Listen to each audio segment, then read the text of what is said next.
আজি মই এটা ৰেচিপি লৈ আহিছোঁ এগ ৰোলৰ ৰেচিপি। ইয়াৰ বাবে মই লৈছোঁ তিয়ঁহ, চিমলা মিৰ্চ, গাজৰ, বিলাহী, পিঁয়াজ আৰু জলকীয়া। এইখিনি মই কাটি ল'লোঁ সৰু সৰুকৈ আৰু ইয়াৰ মই ভাজি লৈছোঁ।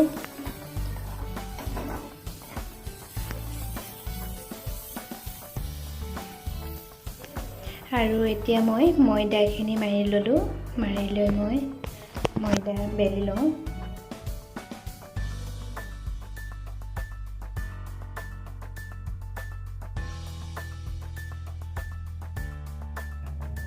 আৰু মই এগ ৰোলৰ কাৰণে ইয়াত ডিম লৈছোঁ 3টা। ইয়াত নিমখ অকণমান, হালধি অকণমান মই দি সানি লৈছোঁ।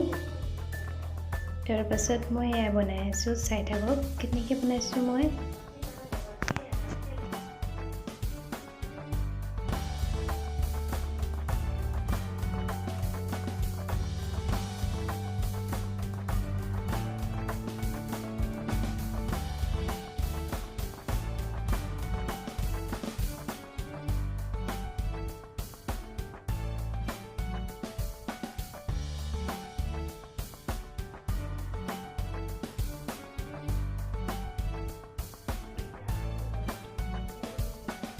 মই ডিম ইয়াত দি লৈছোঁ, কণী আমলেটটো ইয়াত দি পেলাই এতিয়া চব্জিখিনি মই দি দিছোঁ।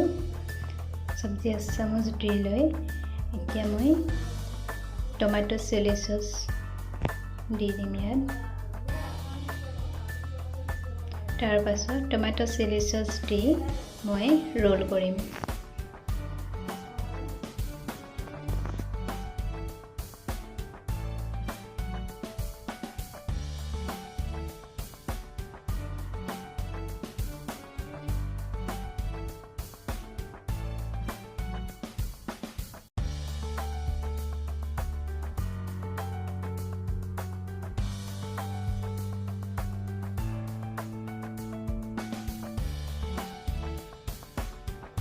এয়া হৈ গ'ল আমাৰ এগ ৰোল।